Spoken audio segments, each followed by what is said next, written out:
You're listening to an Airwave Media Podcast. Feel like who art Ed? We'll try to splice it. Who art is Mr. Wood art Ed me? Good. Either way, it's ambiguous. It works on so many levels. I know. That's off to a great start. Welcome to Who Arted, where we explore visual arts in an audio medium. I'm your host, Kyle Wood, and today we're going to be looking at the work of Shigeru Miyamoto. Now, Shigeru Miyamoto may not be a household name, but he is responsible for some of the greatest gaming creations in the history of the world. Shigeru Miyamoto was the man who gave us Mario, The Legend of Zelda, and after he had risen to the top of the gaming industry, in the 1990s, he spent 6 years working with a couple of young upstarts. He mentored them and helped develop their idea of pocket monsters into, you guessed it, Pokemon. So today we're going to take a little bit of time to figure out just who is Shigeru Miyamoto and how did he develop this Midas touch. Shigeru Miyamoto was born November 16th, 1952 in Sonobe, Japan. As a kid, he loved comics and drew his own. He wanted to be a manga artist. He actually studied industrial design at the Kanazawa Municipal College. It's kind of funny thinking of Miyamoto as a giant of the industry today, but as he was growing up and studying design, he felt like he couldn't compete with the talented manga artists and industrial designers he saw around him. He thought for a while he might design toys, but then he discovered video games. Miyamoto says his games are inspired by his formative years as a child in Japan. He grew up in the countryside. He spent a lot of time outdoors exploring the hillsides and rice paddies, and he describes climbing in a big mountain with a big lake near the top of it.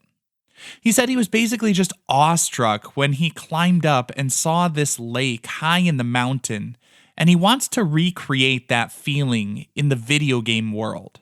He wants players to go out on adventures, pushing through narrow, confined spaces to come upon something big and unexpected. And honestly, I think that's why his games became so popular. He started by thinking of the feeling he wanted people to have as they play the games. As someone who played Mario and Zelda as a kid and then came back around as an adult to play Mario Odyssey with my own son, I gotta say, there is something just delightful about discovering new things. But also, formatting a game, requiring people to search and explore and discover things, it's sort of a puzzle that keeps people engaged. It keeps people thinking instead of just passively scrolling through the different worlds and levels of the game. Now, in the early days, video game systems did not have all the capabilities, and Nintendo did not have all the resources that we think of them having today. Miyamoto got the opportunity to develop his games largely because he was one of the few people willing to step up. In 1979, Nintendo was trying to break into the North American market, and most of the top game developers were busy on their own projects and didn't want to leave Japan for the US. Miyamoto was willing and shockingly confident in himself, as they needed whatever game was developed next to be a hit. And while he had essentially no experience in that realm, he said, sure, I can do it. The figure we now know as Mario first appeared in Donkey Kong in 1981. At that time, he wasn't a plumber. He was a carpenter working on a building, and he wasn't named Mario. He was sometimes called Mr. Video or Jumpman. The character didn't get the name Mario until one day the landlord for the Seattle offices came in and he was yelling at them about how the rent was late.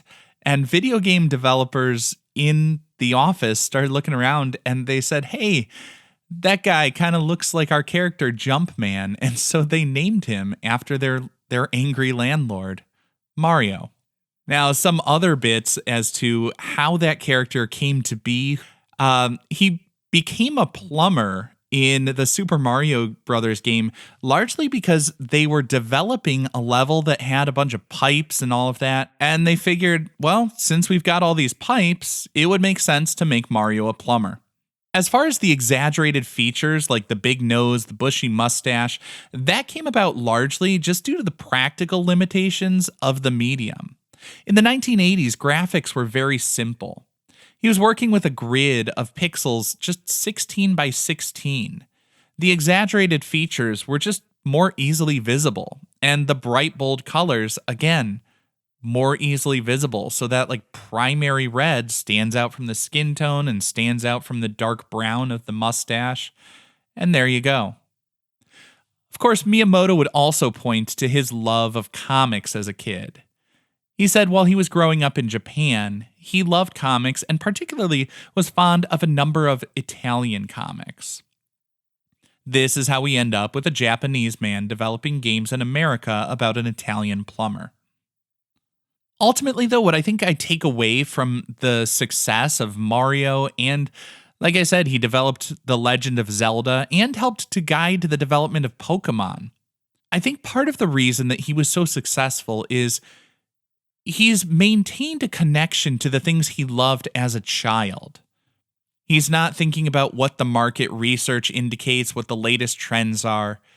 He's remembering that feeling he had as a kid as he explored the things he loved, whether it was Italian comic books or the Japanese hillside. When you develop your art focused on joy and exploration and wonder, that feeling comes across to the audience. And that's why Shigeru Miyamoto is not just some guy who developed a couple of fun games. He developed something that goes beyond home gaming. They became cultural touchstones for multiple generations. This concludes this week's episode of Who Arted, part of the Airwave Media Podcast Network. If you found this tolerable, please leave a rating or review on your favorite podcast app. You can find images of the work being discussed this week and every week on social media at Who Arted Podcast on Twitter, Instagram, and TikTok, and of course on the website whoartedpodcast.com. Podcast done.